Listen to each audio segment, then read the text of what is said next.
Bonsoir, bienvenue dans l'église des révélations. Une fois de plus, je suis parmi vous et je me réjouis de pouvoir vous apporter des nouvelles révélations des saintes écritures de la Bible. Comme à chaque fois, je vous le dis,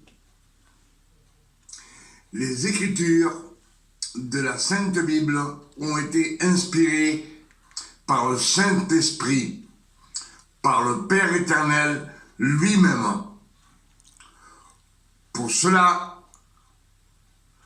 ce soir, je vous salue au nom de notre Père éternel et je vous salue au nom de notre Seigneur Emmanuel le Christ, Yeshua, notre Sauveur. C'est le véritable nom du Christ. Ce sont des révélations pour cette année 2025. Ce qu'on va méditer ce soir un peu, c'est... Ce soir, on va méditer le Père éternel, le travail qu'il a fait pour pouvoir récupérer la création, pour qu'on vive éternellement avec lui, nous donner la vie éternelle, qu'on ne meure pas.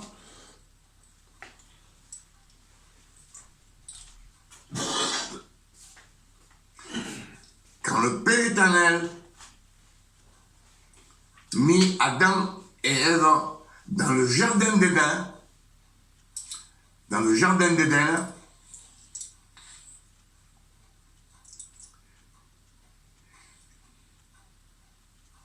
là, il a prophétisé sur le serpent ancien, sur la femme et sur l'homme. Il a prophétisé lui-même. Vous savez, quand ils pêchent, ils désobéissent. Et là, ils ont le libre arbitre. Mais ils ont déjà péché. Mais le Père éternel, comme je vous l'ai dit, il a prémédité tout ça. Il a tout ordonné. Le grand architecte de ce monde, il a tout ordonné à l'avance. C'est tout prémédité. Sinon, pourquoi, une fois qu'il a fait tous les anges, il a fait l'homme et la femme avec une création parfaite, il a tout cela fait par sa parole. Et là, il commence à créer, à façonner de ses mains. Il prend un homme et une femme. Pour quelle raison il prend un homme et une femme, il le met dans le jardin d'Éden? Le Père éternel sait d'avance qu'il va prophétiser sur le serpent ancien, qu'il mettra l'iniquité sur la femme, sur la descendance de la femme et la descendance du serpent ancien qui est Satan. Et il lui dit, la femme, sa descendance t'écrasera la tête. Emmanuel, le Christ, a été prophétisé qu'il doit naître. Pour cela, Dieu a mis dans le jardin d'Éden pour travailler avec eux comme des serviteurs, afin que la descendance naisse Marie, d'où est né Emmanuel, le Christ, par le Saint-Esprit. Je pense que vous me suivez. Tout a été ordonné à l'avance.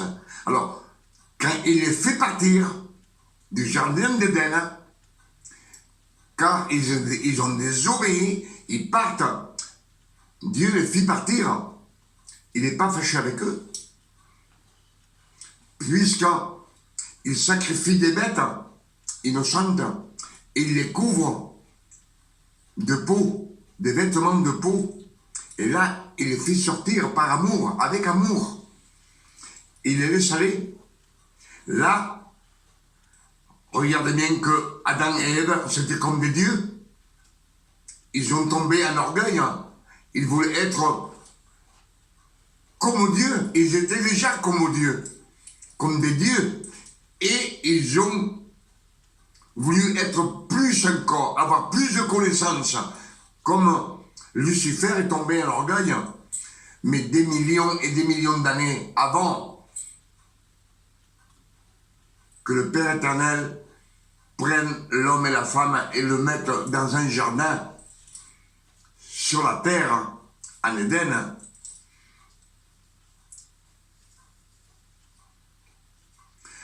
Alors, vous voyez bien comment ils vivent, Adam et Ève. Ils sont la ressemblance des dieux, comme je vous l'ai dit. Aucun souci, aucune peur, aucun souci pour s'habiller, ni pour manger, ni froid, ni chaleur, ni tristesse, toujours dans l'allégresse.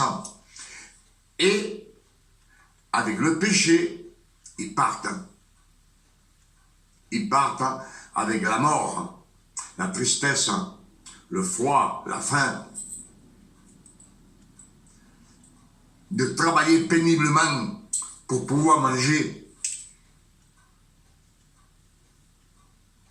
afin que la création, la descendance d'Adam et Ève arrive à un moment où le Christ doit venir.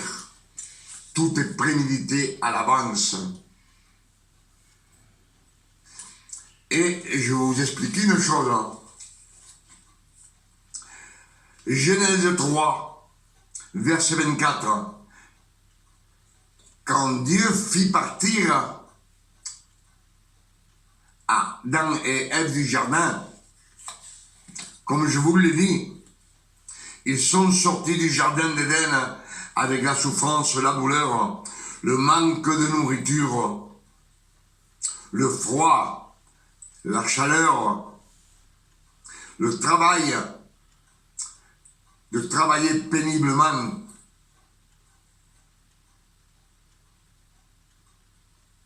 Et ils sont morts, ils sont retournés à la poussière. Car leur destin était destiné à aller en enfer avec Satan pour l'éternité. Je ne sais pas si vous me suivez. Alors, tout ce travail que le Père éternel, comme je vous ai dit, il a tout ordonné à l'avance, il a tout préparé, comme dans un ordinateur, tout préparé, tout prémédité, afin de pouvoir reprendre la création pour la vie éternelle avec lui, par son amour. Et écoutez le travail qu'il fait. Il s'est servi de beaucoup d'hommes sur la terre, des serviteurs. Il les a choisis lui-même.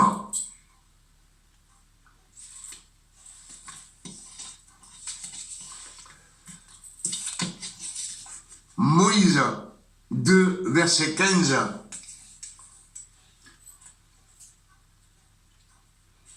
Quand Moïse est sorti d'Égypte, c'est Moïse 2, verset 15.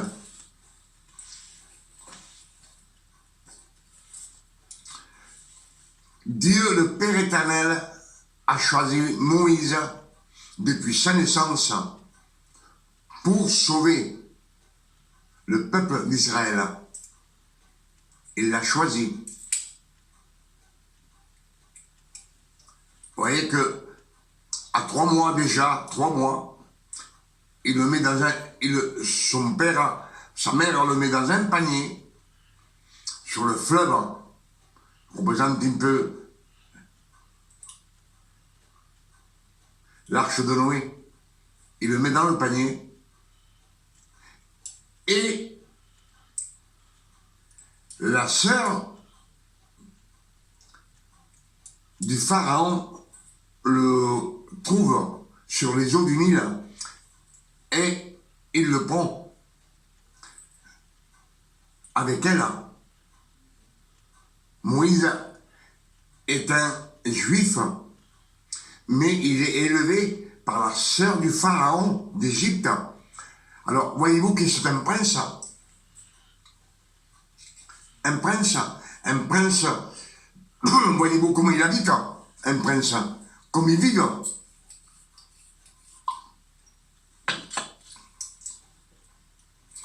Question de s'habiller, question de manger, de boire. Lui, il manque rien. Il est comme Adam et Ève dans le jardin d'Éden. Dans les mêmes situations, il manque de rien.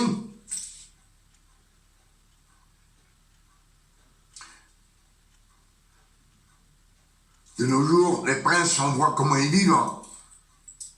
Dans le luxe. Ils manquent de rien. C'est pas eux qui vont avoir faim comme nous, les pauvres. Jusqu'au jour où Moïse tua un Égyptien. Et là, il a peur, il part. Il part dans le désert.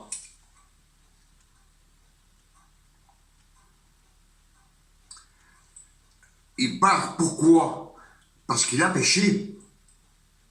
Le péché, c'est un criminel.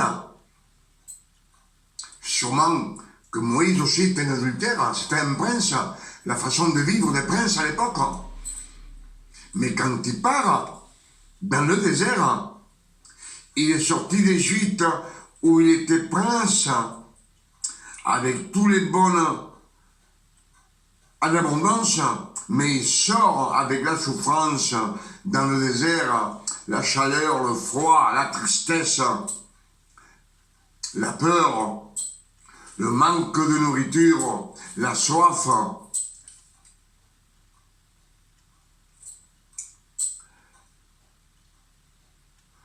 Jusqu'à ce qu'il arrive, qu'il traverse le désert et il rencontre Siphora et il est tombé amoureux d'elle et il se marie avec elle et ils ont des enfants. Ils vivent avec le beau-père, avec Jéthro, le père, le beau-père de Moïse, jusqu'au jour où il monte dans la montagne, où il y a la flamme, le buisson ardent qui ne se consume pas. Et là, le Père éternel lui donne tous les ordonnances qu'il doit faire. Tout ce qu'il doit faire, c'est au mont, dans cette montagne où il y a le buisson ardent, que le Père éternel lui dit de faire tout, jusqu'à, il lui dit, je te donnerai toutes les villes qu'il y a après le Jourdain.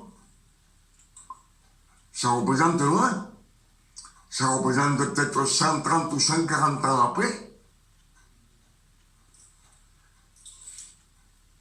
Je pense que vous me suivez. Et là même, il lui dit, quand tu sortiras le peuple d'Israël de l'Égypte, tu demanderas de l'or et de l'argent aux Égyptiens.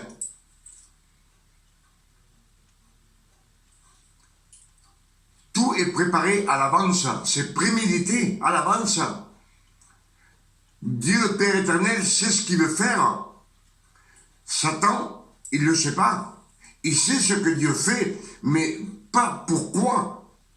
C'est caché, pour lui c'est caché. Et cet or et cet argent, quand il traverse la mer Rouge, et ils partent, ça sert à faire le veau d'or.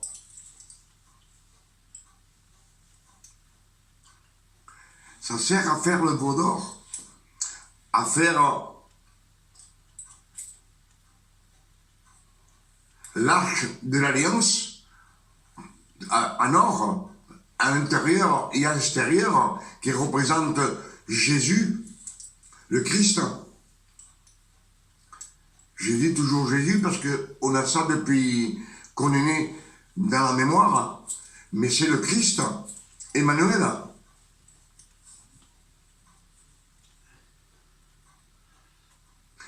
Donc, voyez-vous que le prince, qui était un prince, Dieu l'a choisi, et d'un prince, il est devenu un berger, avec les moutons et les chèvres, avec son beau-père, Jéthro.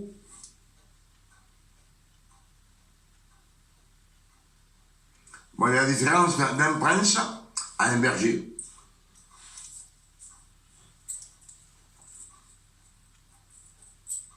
Je pense que vous voyez la ressemblance. Et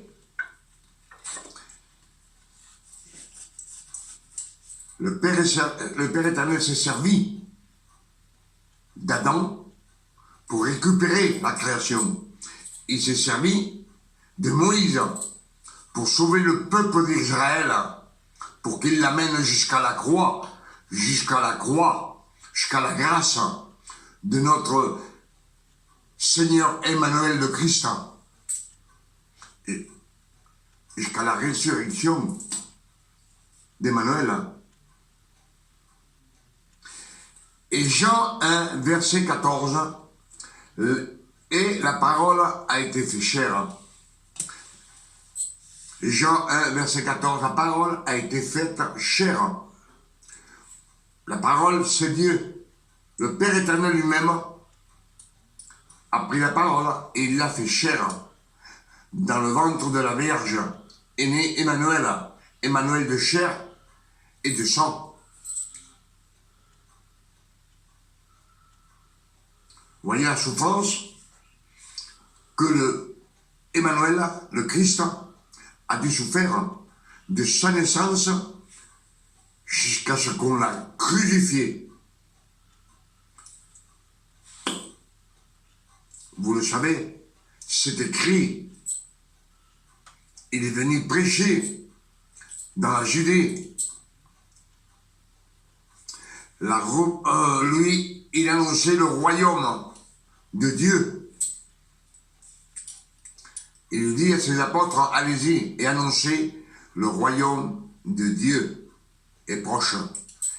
Il prit ses 12 serviteurs et les envoya aussi annoncer que le royaume des cieux est proche.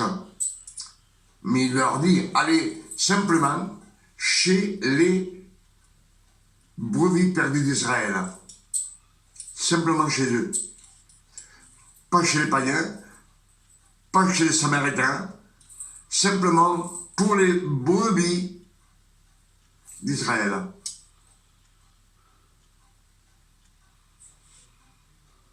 Pour cela, il nous est dit dans les Écritures que quand le temps fut accompli, Dieu envoya son Fils, né d'une femme, né sous la loi, afin qu'il rachetât tous ceux qui sont sous la loi. Ce sont les Écritures. Il nous a rachetés de la loi. Mais comme nous avons le libre arbitre, une fois qu'il nous a rachetés, on peut décider si on veut sortir de la loi ou pas sortir de la loi. Comme je vous l'ai dit, à chaque fois qu'on parle de la loi et de la grâce.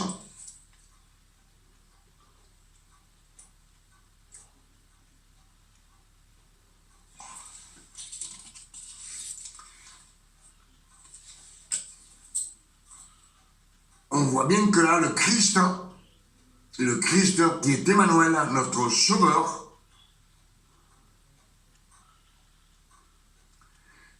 quand il vient, il a souffert, il a travaillé. Lui, il n'a jamais péché de sa vie. Mais il a dû travailler pour manger, il a dû souffrir, il a lutté contre les tentations. Vous savez, un jeune homme avec 15 ans, 20 ans, 18 ans, 20 ans, il a toujours des tentations et lui, il a lutté, il a gagné.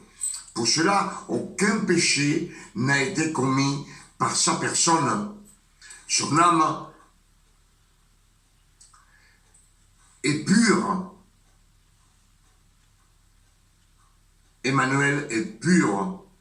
Et il a le Verbe, la parole en lui. Et quand il se baptise,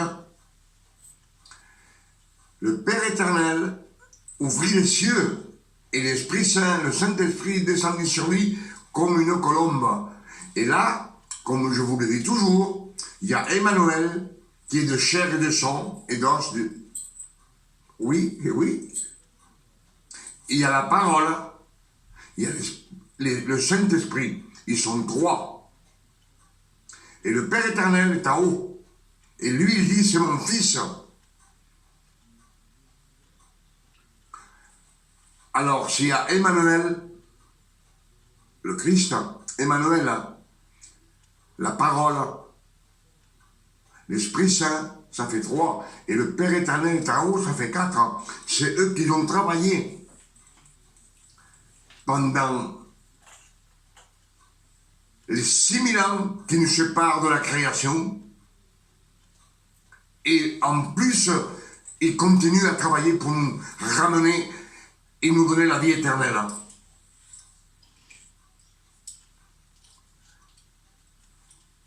Beaucoup me disent que c'est le Père, le Fils et le Saint-Esprit. Eh bien non, c'est pas le Père, le Fils et le Saint-Esprit, la Trinité. La Trinité, ce sont les latins, les catholiques qui ont inventé ça, comme le purgatoire. C'est eux qui ont inventé ça. Mais, comme je vous dis, quand Jésus, le Christ, Emmanuel, on le prie, c'est lui qui s'est rendu, personne n'a pris, c'est lui, il a donné sa vie pour nous. Et quand on le fouette avec le fouet, qu'on lui fait des misères, on lui fait beaucoup de mal. La parole et le Saint-Esprit ne sont pas avec lui, avec Emmanuel, il est tout seul. Il est tout seul. Et quand on lui met la croix sur le dos, cette croix pesante qui l'amène jusqu'au mont Golgotha, le Père éternel l'accompagne, mais le Verbe, la parole et l'Esprit Saint, le Saint-Esprit, sont hors de lui. Il faut qu'il souffre la chair et le sang pour vaincre Satan dans la sainteté par la chair et par le sang. Et quand il est cloué sur la croix, il a tout le péché du monde, passé, présent et futur. Même nous, tous les péchés qu'on va faire jusqu'à ce que lui, il vienne chercher son église, il les a sur le dos. Tellement de péchés, des milliers de kilos de péchés, que le Père éternel est obligé de s'éloigner de lui.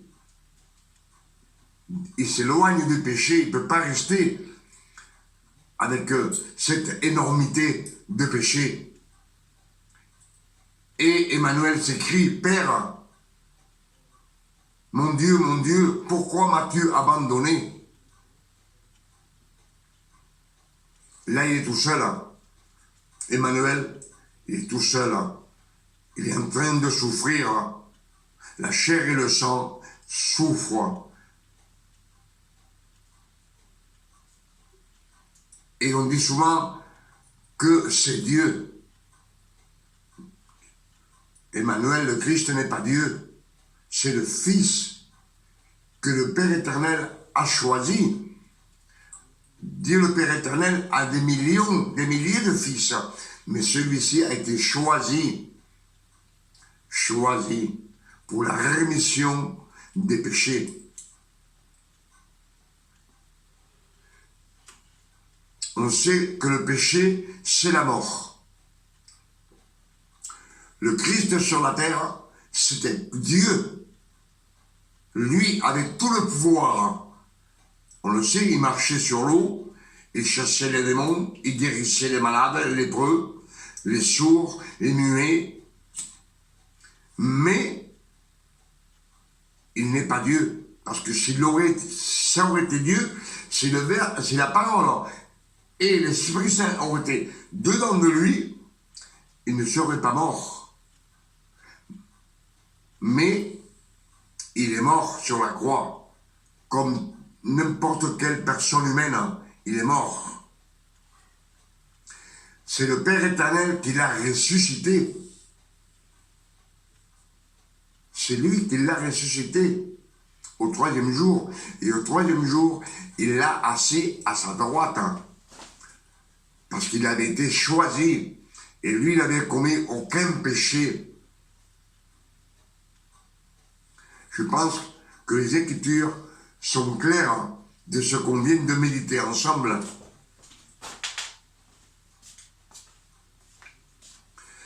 Je ne sais pas si j'ai arrivé à bien m'expliquer que les révélations que le Père éternel, il s'est servi d'Adam et Ève pour avoir la descendance jusqu'à la naissance d'Emmanuel, le Christ. Lui, il l'a déjà prédit dans le jardin d'Éden, la descendance de la femme t'écrasera la tête au diable.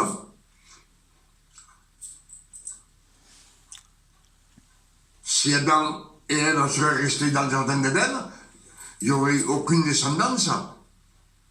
Jusqu'à aujourd'hui, on ne serait pas nés non plus. Mais il fallait cette descendance. Le Père éternel, le grand architecte de ce monde, a tout prémédité à l'avance. Je ne sais pas si vous me comprenez. La première création était parfaite. La seconde création que nous, on vit de nos jours, comme je vous l'ai dit, c'est un propos du Père éternel pour pouvoir nous racheter de la mort. À tous ses enfants, à tous ses fils. Si Christ est venu, c'est pour racheter ceux qui sont sous la loi. Et une fois qu'il les a rachetés, ils peuvent choisir, parce qu'on a le libre arbitre, on peut jeter la loi et venir à la grâce de notre Seigneur Emmanuel Christ.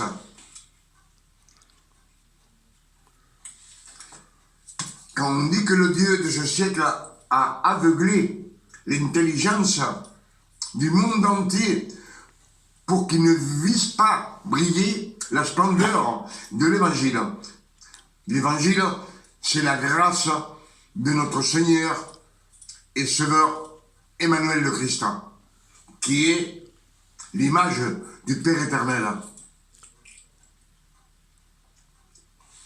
Vous savez, si vous prenez quelqu'un du monde, il lit les Écritures, il va lire telles qu'elles sont écrites. Elle les lit, mais il n'y a aucune révélation qui sort. Il va le lire, c'est comme celui qui trouve des pépites d'or, il les voit, il y en a 5, mais ce qu'il y a en dessous, il ne le voit pas, et en dessous, enfui, il y a des diamants.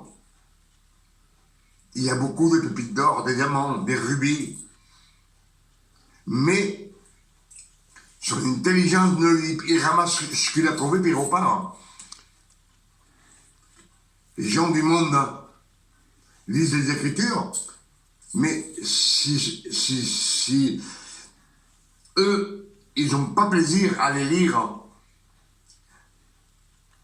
pour demander et connaître mieux le Père éternel, demander de la sagesse et de l'intelligence, ils peuvent le lire pendant des années, ils n'auront jamais rien du tout, aucune révélation. Pour cela, il nous est dit que les mystères cachés de ce monde, cachés de tous les temps, de tous les âges, révélés à ses enfants, à ses saints. Les saints, c'est ceux que le Christ a choisis.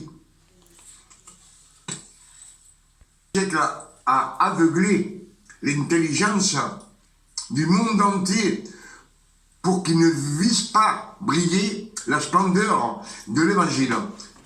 L'Évangile, c'est la grâce de notre Seigneur et Sauveur Emmanuel le Christ, qui est l'image du Père éternel. Vous savez, si vous prenez quelqu'un du monde, il lit les Écritures, il va lire telles qu'elles sont écrites. Elle les lit, mais il n'y a aucune révélation qui sort. Il va le lire, c'est comme celui qui trouve des pépites d'or, il les voit, il y en a 5, mais ce qu'il y a en dessous, il ne le voit pas, et en dessous, enfui, il y a des diamants, il y a beaucoup de pépites d'or, des diamants, des rubis, mais son intelligence ne lui... Il ramasse ce qu'il a trouvé, puis il repart. Les gens du monde lisent les Écritures, mais si eux, ils n'ont pas plaisir à les lire pour demander et connaître mieux le Père éternel, demander de la sagesse et de l'intelligence, ils peuvent le lire pendant des années, ils n'auront jamais rien du tout, aucune révélation. Pour cela, il nous est dit que les mystères cachés de ce monde, cachés de tous les temps, de tous les âges, révélés à ses enfants, à ses saints. Les saints, c'est ceux que le Christ a choisis.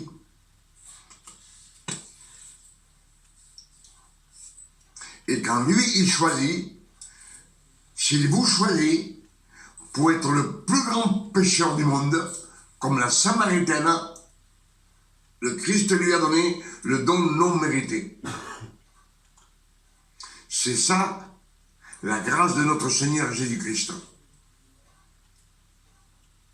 La promesse du Saint-Esprit dans nos cœurs.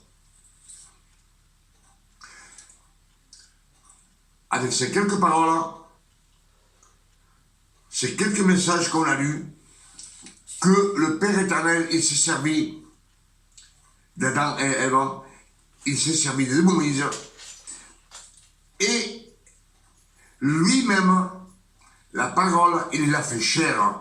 Le Père éternel a fait la parole chair dans le ventre d'un homme, Emmanuel, de chair et de sang.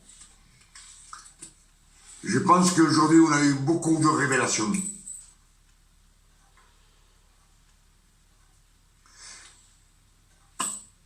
Adam et Ève ont été choisis pour qu'il y ait la descendance jusqu'à la naissance du Christ. Moïse a été choisi pour sauver le peuple hébreu depuis sa naissance.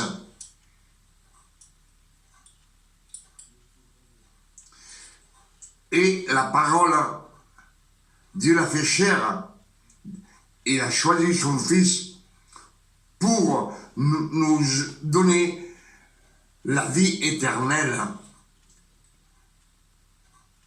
pour qu'on puisse vivre avec le Père éternel pour toute l'éternité dans la Jérusalem célestiale. Pour cela, je demande au Père éternel, au nom de notre Sauveur Emmanuel le Christ, ce soir, qu'il nous enlève l'aveuglement qu'on a de notre intelligence, qu'il nous éclaire, qu'on puisse marcher dans le chemin qui mène à la gloire de notre Seigneur Emmanuel le Christ. Et moi, personnellement, je demande au Père éternel, au nom de notre Sauveur Emmanuel le Christ, qu'il nous donne à vous comme à moi une nuit de repos, de tranquillité, de paix, de santé, comme le Père éternel s'est donné à ses enfants. Je vous dis que Dieu soit loué et glorifié sur la terre comme au ciel, et qu'il vienne vite chercher son Église, ses enfants, ses fils, son épouse.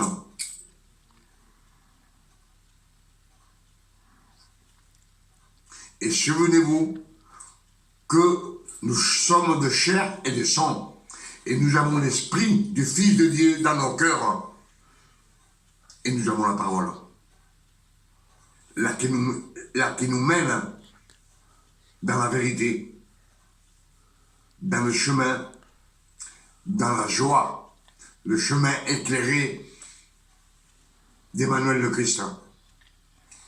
Pour cela, il nous dit,